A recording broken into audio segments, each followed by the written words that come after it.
사랑하는 성도 여러분, 오늘은 선교주일이며 오순절로 6번 주일이며 우리나라의 헌법에 공포된 뜻깊은 지언절입니다.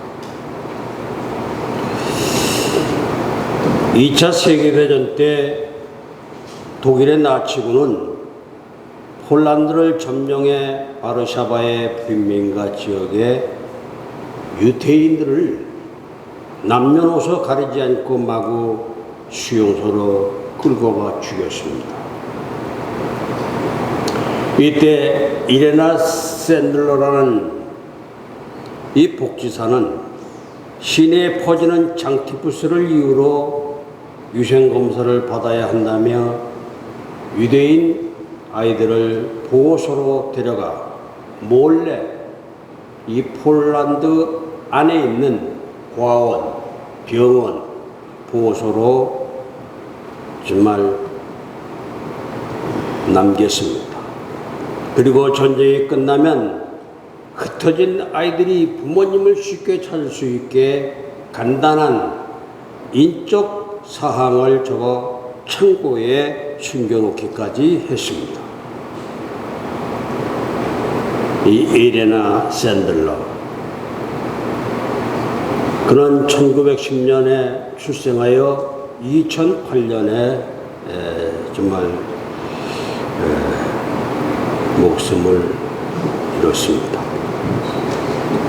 이 샌들러가 이런 방식으로 구한 아이들은 무려 2,500명이나 되는데, 나중에 동료의 밀고로 나치의 경찰인 게슈타포에게 고문을 받았지만 끝까지 비밀을 말하지 않았습니다.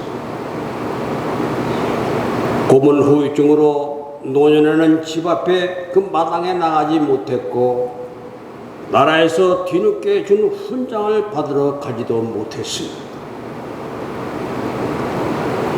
이 이레나 샌들러가 구한 2,500명은 여러분이 너무나 잘 아시는 쉰들러 리스트로 알려진 오스카 신들러의 1,100명보다 훨씬 많은 숫자입니다. 그러나 세상에는 거의 알려지지 않았고 이 폴란드 정부에서도 몇십 년이 지나서야 공로를 인정하고 훈장을 수여했습니다. 그러나 샌들러는 세상이 알아주지 않아도 아무런 원망이나 불만도 없이 자신이 구한 사람들의 행복을 바라며 평생을 살았다고 합니다. 이름 없이 빚도 없이 오로지 눈앞에 그 생명을 구하기 위해 최선을 다하는 이 의인 한 명으로 2,500명의 생명이 살게 됐습니다. 이런 사람을 보면서 우리 역시 이름 없이 빚도 없이 충성하고 섬기며 살아야 할 줄로 믿습니다. 아멘. 아멘이요. 아멘. 우리 주님은 높아지기를 원하지 않으셨습니다. 유명해지기를 원하지 않으셨습니다. 남들이 자신을 알아주기도 원하지 않으셨습니다. 주님은 다만 섬기기를 원하셨습니다. 희생하기를 원하셨습니다. 그런데 그 예수님을 믿는 사람들은 어떻습니까? 아니, 나 자신은 어떻습니까?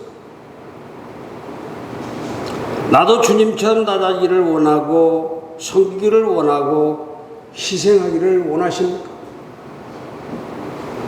아니면 높아지기를 원하고 섬기기를 받기를 원하고 유명해지기를 원하십니까?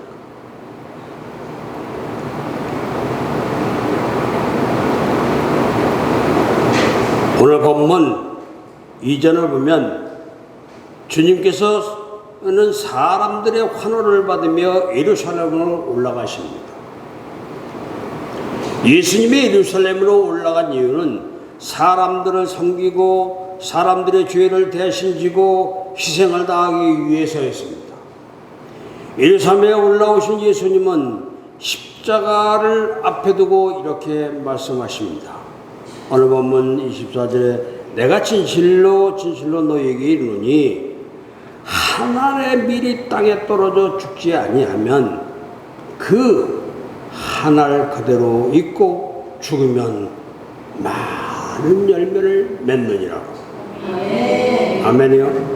여러분, 오늘 본문을 보면 주님이 진실로 진실로라는 표현을 쓰시는데 이것은 아주 중요한 진리를 강조하기 위해서 사용하신 화법입니다. 주님께서 이렇게 강조하신 중요한 이야기가 무엇인가 하면 희생을 당하는 하나님의 미랄에 관한 내용이에요. 그러면 주님께서 하나님의 미랄을 통하여 우리에게 주시는 메시지는 무엇이겠습니까? 첫째, 우리 모두가 하나님의 미랄이 되라는 것이에요. 아멘입니까? 사랑하는 성도 여러분, 오늘 본문 24절을 우리 다 같이 한번 읽어보겠습니다. 시작. 내가 진실로 진실로 너희에게 이르노니 한 알의 밀이 땅에 떨어져 죽지 아니하면 한 알 그대로 있고 죽으면 많은 열매를 맺느니라. 아멘. 여기서 미랄은 많은 가능성을 가진 존재입니다. 본문에서 주님은 하나님의 밀이 땅에 떨어져 죽지 아니하면 한 알 그대로 있고 죽으면 많은 열매를 맺느니라고 하시는데 이 미랄이 땅에 떨어져 죽으면 많은 열매를 맺는다는 거예요. 그렇게 우리 모두는 많은 열매를 맺을 수 있는 특별한 존재라는 겁니다. 세상은 물질로, 학벌로, 또한 외모로 사람을 판단을 합니다. 기준이 이런 것들이에요. 그러나 우리 주님의 기준은 그런 것이 아닙니다. 창세기 1장 26절을 보면 사람은 하나님이 자신의 형상을 따라 만든 존재라고 말씀을 합니다. 이 하나님이 사람을 만드실 때 하나님 당신의 마음과 성품을 담게 만드셨다는 거예요. 그리고 그 만든 사람에게 창세기 1장 28절에 이렇게 말씀을 하셨습니다. 하나님이 그들에게 복을 주시며 하나님이 그들에게 이르시되 생육하고 번성하여 땅에 충만하라. 땅을 정복하라. 바다의 물고기와 하늘의 새와 땅에 움직이는 모든 생물을 다스리라 하시니라고. 아멘입니까? 하나님은 세상에 충만하고 세상을 정복하고 세상을 다스리는 주관자가 되게 하세요. 그래서 사람은 사람 자체로 가치가 있는 것입니다. 물질로 또는 외모로 또한 학벌로 가진 것으로 사람을 판단할 것이 아니라는 겁니다. 그런데 세상은 물질로, 외모로, 스펙으로 사람을 판단하는데 이것은 하나님의 방법이 아닙니다. 이런 것은 사람을 가치 없게 생각하는 마귀적인 생각일 뿐입니다. 오늘 본문에서 우리 주님은 하나님의 미랄을 자신에게 적용시키고 계십니다.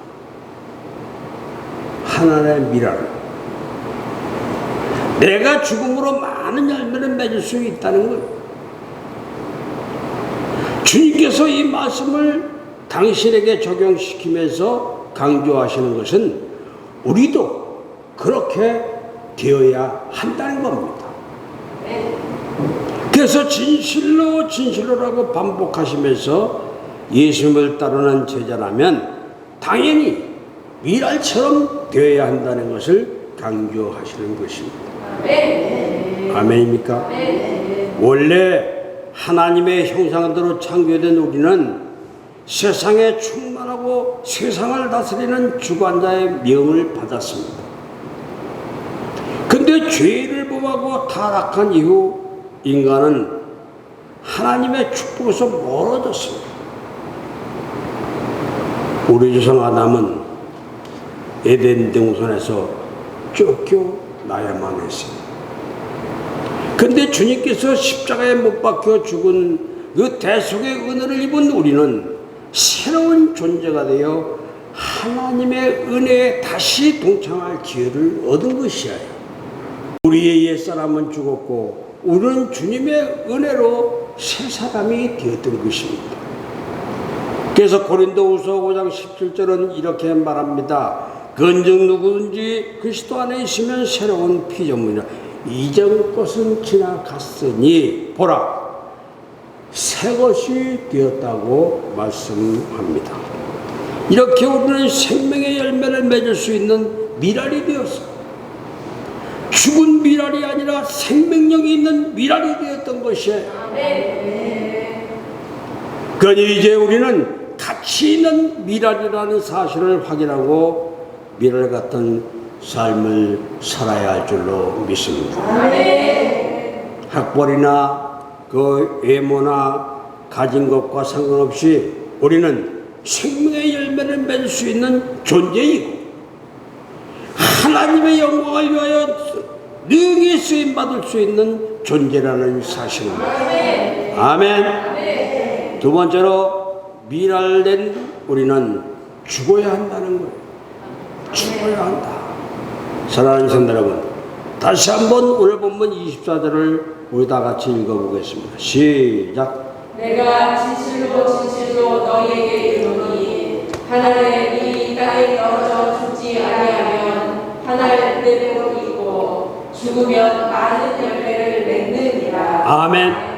우리가 생명력이 있고 하나님의 사랑을 받는 존재라고 해서 가만히 있어도 우리를 통해 하나님의 살아계심이 나타나고 하나님의 영광이 나타나는 것은 아니에요.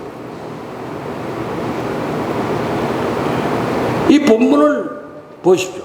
하늘의 밀이 땅에 떨어져 죽지 아니하면 하늘 그대로 있고 죽으면 많은 열매를 맺느니라고 그러잖아요.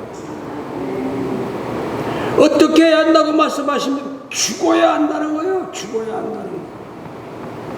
물론 이것이 1차적인 의미는 주님 자신의 죽음을 의미합니다. 주님께서 죽으심으로 그 열매가 우리가 살아났다면 당연히 우리 역시 주님처럼 죽어야 돼요. 그래야 열매를 맺을 수 있는 겁니다. 그러면 죽는다는 의미가 무엇입니까? 이 죽음은 내 육신적인 죽음이 아니에요. 내가 죽었는데 무슨 일을 하겠습니까? 갈라디아서 5장 24절을 보면 이 죽음은 죄에 대한 죽음이에요. 죄에 대한 죽음. 그래서 갈라디아서 5장 24절에 보면 그리스도 예수의 사람들을 육체와 함께 그 정욕과 탐심을 십자가에 못 박았느니라고 그러죠. 한마디로 죄짓지 말라는 겁니다. 아멘이요. 그러면 어떻게 우리가 죄짓지 않을 수 있습니까? 십자가를 바라보라는 거예요. 십자가를 바라보라. 정욕과 탐심이 작동할 때 나를 위하여 십자가에 달리신 그리스도를 바라보라는 겁니다. 그러면 죄를 이길 수 있다는 거예요. 십자가를 바라보시기를 바랍니다. 이것을 알았던 사도 바울은 고린도전서 15장 31절에서 나는 날마다 죽는다고 했어요. 나는 날마다 죽노라고 고백을 했어요. 죽어야 돼요. 육신이 죽는 것이 아니라 아멘입니까? 아멘. 우리가 죄를 짓지 않고 사는 것은 불가능합니다. 우리는 타락한 육신을 갖고 있기 때문에 죄가 육신의 생각을 뚫고 들어와요. 죄인인 인간이 죄를 이길 방법은 없습니다. 그러면 우리의 그리스도인은 어떻게 해야 하겠습니까? 연약한 존재라고 죄를 짓는 것이 당연하다고 날마다 죄를 짓고 살아야 하겠습니까? 그것은 아니에요. 우리가 죄를 짓지 않고 죄를 이길 수 있는 방법은 십자가에 달리신 예수 그리스도를 바라보는 것입니다. 우리는 늘 탐심과 정욕이 가득한 존재이기에 내 힘으로는 불가능합니다. 그러니 우리가 죄의 유혹을 이기고 죄를 짓지 않는 길은 주님의 도움을 받는 거예요. 죄악을 십자가에 못 박고 승리하신 그리스도를 바라며 힘을 얻을 때 가능한 것입니다. 갈라디아서 2장 20절에서 그대로 말씀을 하죠. 내가 그리스도와 함께 십자가에 못 박혔나니 건즉 이제는 내가 사는 것이 아니요 오직 내 안에 그리스도께서 사시는 것이라. 이제 내가 육체 가운데 사는 것은 나를 사랑하사 나를 위하여 자기 자신을 버리신 하나님의 아들을 믿는 믿음 안에서 사는 것이라고. 너무나도 잘 아는 우리 찬양이 있죠. 이 갈라디아서 2장 20절을 우리 다 같이 한번 찬양하겠습니다. 내가 그리스도와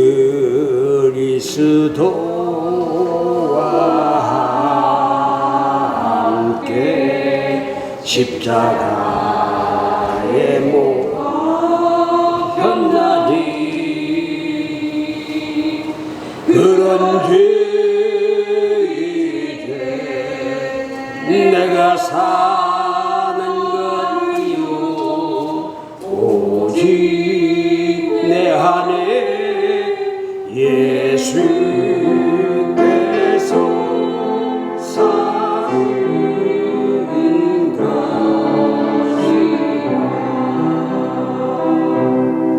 이제 내가 육체 가운데 사는 것이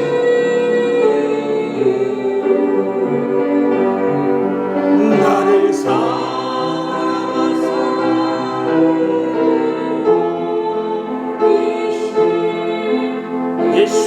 예수의 사랑.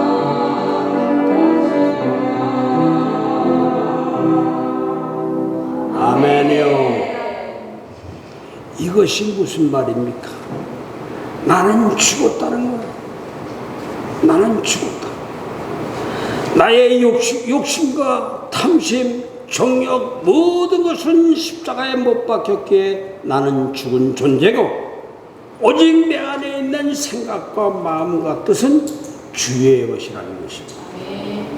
아멘입니까? 그러니 이제부터 육신의 정욕과 죄의 유혹을 버리고 주님의 뜻을 따라 살라는 말씀입니다.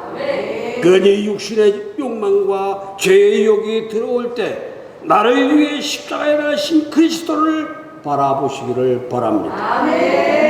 근데 그렇게 하지 못하는 사람들이 너무나 많아요. 예수를 믿어도 욕심과 정욕이 살아있습니다. 내 안에 주님이 살아있어야 하는데 주님의 말씀은 없고 여전히 내 안에는 내 정욕과 탐심과 이기심이 살아있어요. 십자가를 바라보지 않고 세상을 바라봐서 그러십니다. 그의 마음속에 세상 사람들보다 욕심 많고 더 사납고 더 탐심이 많아요. 그게 잘못된 신앙생활을 하는 사람들의 심정입니다. 성경을 보면 은혜 받고 하나님 앞에 놀라게 쓰임을 받았지만 자기 욕심과 이기심 때문에 망한 사람들이 있는데 그중 대표적인 사람이 누굽니까? 사울입니다. 사울. 사무엘상 9장을 보면 사울은 키가 크고 잘생긴 훈남이었습니다. 가문도 좋고 믿음도 좋고 효자였습니다. 배려심도 있고 겸손한 사람이었습니다. 하나님께서는 이런 그를 이스라엘의 초대 왕으로 세우셨습니다. 근데 그게 2년을 못 갑니다. 2년을 못 가요. 사무엘상 13장을 보면 사울이 왕이 된 나이가 40세인데 왕이 된 지 2년부터 문제가 생깁니다. 사울이 왜 이렇게 되었겠습니까? 바로 마음속에 있던 욕심이 드러나서 그래요. 하나님만 바라보면 이런 욕심이, 이기심이 이겨낼 수 있는데 사울은 하나님을 바라보지 않았습니다. 그 결과 욕심과 이기심 때문에 사울은 하나님께 버림받고 비참한 최후를 맞이했습니다. 성도 여러분, 우리의 죄를 십자가에서 못 박으신 주님을 바라보시기를 바랍니다.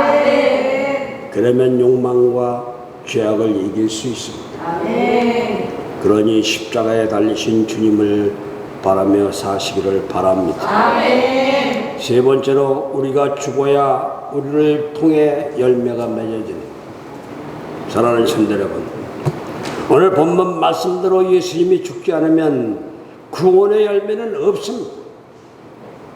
그러나 예수님이 하나님의 미랄로 십자가에서 죽으심으로 그를 믿는 사람은 모두 구원을 받는 구원의 열매가 맺었습니다. 우리도 마찬가지입니다. 내 욕심이 죽고 내 이기심이 죽고 내 성질이 죽어야 나를 통해서 열매가 맺혀지는 거예요.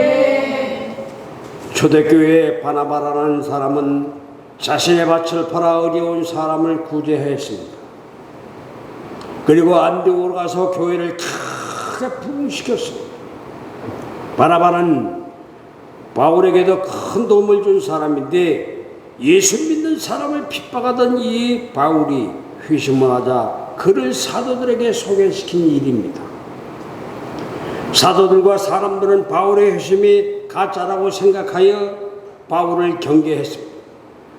아무도 만나려고 하지를 않았습니다. 왜? 혹독하게 교회를 핍박하던 이 사람, 스데반을 죽이는데 앞장섰던 사람이 회심했다니 쉽게 믿어지겠습니까? 그때 바나바가 나서서 이 바울의 회심이 진짜인 것을 알고 바울을 사도들에게 소개를 합니다. 그리고 안디옥으로 데려가서 함께 목회를 합니다. 나중에 마가를 전도 여행에 가는데 데리고 가는 문제로 바울과 갈라서지만 그에게는 소원함이 없었어요. 바로 자신이 죽었기 때문입니다. 이런 바나바를 사도행전 11장 24절은 이렇게 말합니다. 바나바는 착한 사람이요, 성령과 믿음이 충만한 사람이다. 아멘. 이 바나바에 의하여 마가복음을 쓴 마가가 세워지고 바울이라는 인물이 세워진 것입니다. 또 한 사람 모세를 보십시오. 형 아론과 누나 미리암이 모세가 구수 여인을 아내로 맞아들이자 비난을 합니다. 공격을 합니다. 나중에는 모세의 지도력에 대해서 도전을 합니다. 그러나 모세는 아무 대꾸를 하지 않습니다. 혈기가 다 죽었기 때문에. 이런 모세를 보고 민수기 12장 3절은 이렇게 말합니다. 이 사람 모세는 온유함이 지면의 모든 사람보다 더하더라. 저도 처음엔 사역할 때 혈기가 왕성했습니다. 이제는 다 죽었어요. 맨날 우리 도목사님과 싸웠어. 내가 이기냐 네가 이기냐. 내가 죽으니까, 내가 혈기가 좋으니까 이렇게 편할 수가 없어요. 지금 80이 넘어서도 지금 이 단상에 서서 말씀을 전하고, 우리 친구들은 내가 사역한다니까 야, 니 미친 소리 하지 말래. 그래서 영상을 보냈더만 깜짝 놀래요. 그래요. 혈기를 주여요. 이렇게 한 사람이 하나님의 미랄로 썩어지면 다른 사람을 세울 수 있고 평안이 많은 거예요. 참 평안합니다.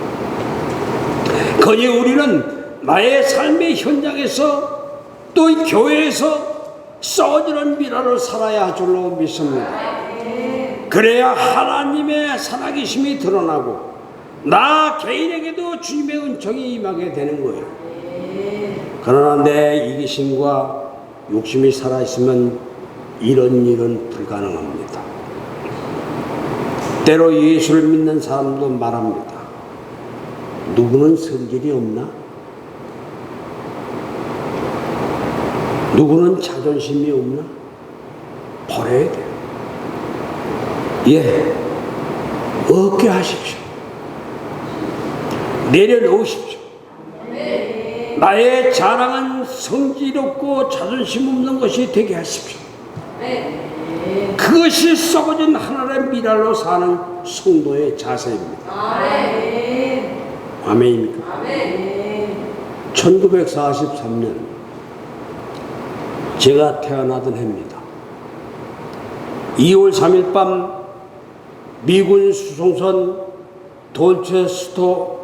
돌체스토호가 이 독일군 잠수함의 외래를 맞고 침몰을 합니다.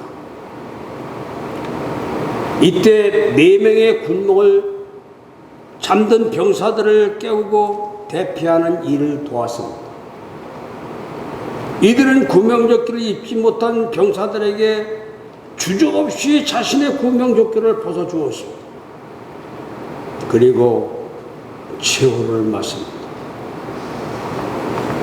자신의 임무에 최선을 다하여 숭고한 희생을 아끼지 않았던 이 군목들의 삶은 시대를 뛰어넘어 많은 사람의 신금을 울리고 있습니다. 그래서 그들을 불멸의 군목들이라고 부릅니다. 불멸의 군목들. 미 육군 군종학교에서는 지금도 이들의 숭고한 희생정신을 가르친다고 그럽니다. 이 4명의 군목 중 가장 젊었던 이 클락 폴링 목사는 사고 당시 32살이었습니다.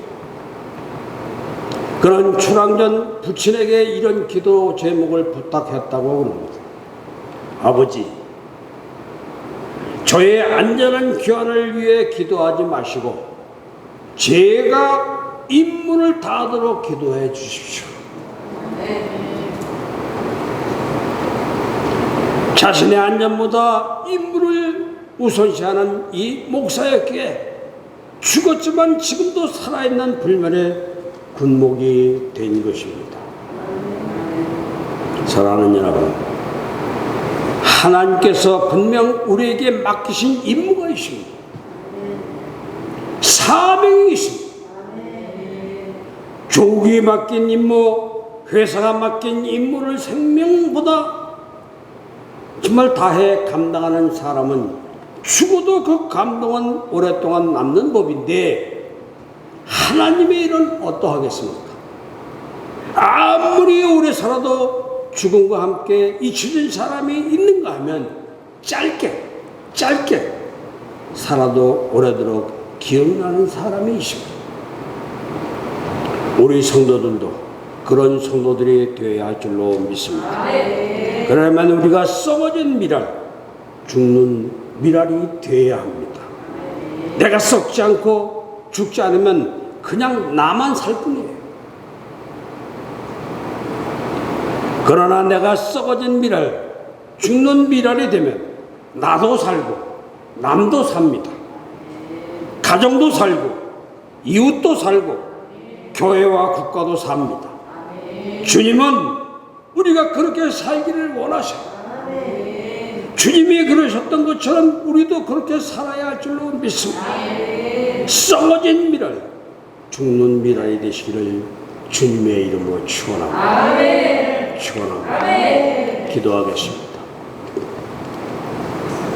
연약한 사람을 용납하시고 정직한 영혼에 새 힘을 주시는 하나님 아버지, 부족하고 죄 많은 저희를 부르시어 정직하고 경건한 자로 세워주심을 감사드립니다.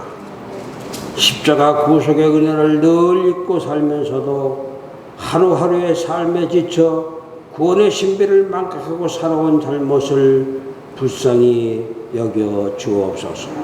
오늘도 지난날의 잘못을 단절하고 충성스럽게 헌신한 삶을 살겠다고 다짐하는 마음을 가지고 나온 저희를 사랑의 품에 안아주시옵소서. 주님의 날개 그늘에 늘 평안과 행복이 저희의 것이 되게 하여 주시옵소서. 오늘도 생명의 말씀을 들으면서 고통받는 자 위로가 되게 하시고 선한 길을 향해 갈 수 있게 도와주시옵소서.